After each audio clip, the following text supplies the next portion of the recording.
Hello everyone, তোমরা সবাই কেমন আছো? আশা করি খুব খুব খুব ভালো আছো। আর আমিও খুব ভালো আছি। তো অনেক দিন হয়ে গেছে বাইরে কিছু খাওয়া হয় না, তো আজকে বেশি করে ফুচকাটা, তো চাউমিনটা খেয়ে ওকে বললাম যে একটু ফুচকা খাবে আজকে। তা ও ফুচকা খেতে কে না হলো, তো বলতে ঠিক আছে চলো ফুচকা খেয়ে আসি। আর আমি চাউমিনটা না খুব একটা ভালো বাসি না, তো অল্প একটু খেয়েছি। আর তার জন্য আমাদের এখানে বড় মনসা বাড়ি বলে একটা জায়গা আছে, আমাদের বাড়ি থেকে খুব একটা দূরে না, সামনেই। তো সেখানে খুব ভালো ফুচকা বানায়, তো সেখানেই যাচ্ছি। আর ওই যে দেখতে পাচ্ছ ফুচকা দোকানে প্রচুর পরিমাণে ভিড় হয়, ফুচকাটা এতটাই ভালো ভিড় হয়। তো এখানে ফুচকা বানানো হচ্ছে, দেখো কত লোক দাঁড়ানো, বেশিরভাগ সবাই বাড়িতেই নিয়ে যায়, কম কম লোক সে দাঁড়িয়ে খায়।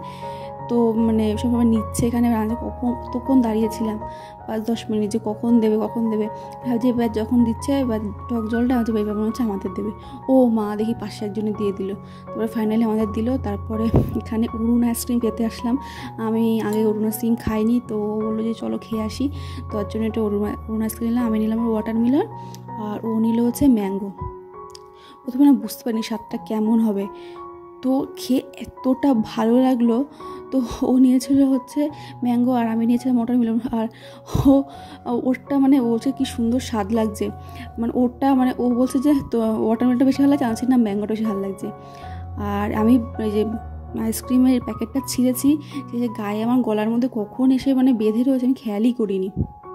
তো এই যে বাড়িতে চলে এসেছি, ফুচকাটা আমি বাড়িতে সুন্দর করে সাজিয়ে নিলাম, তারপরে শাশুড়ি মাকে দিয়ে আসলাম। আর দেখো আমি এত কষ্ট সুন্দর করে সাজালাম, আলু দিলাম, তো আমি একটা খেতেই পারি না, তো সেখানে কোনো দোষ না একটা বেশি খেলে।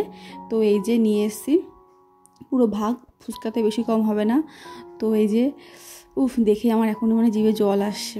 ফুচকা এমন একটা জিনিস না, দেখলেই পুরো জল আসে। তো চলো বাই, টাটা, গুড নাইট।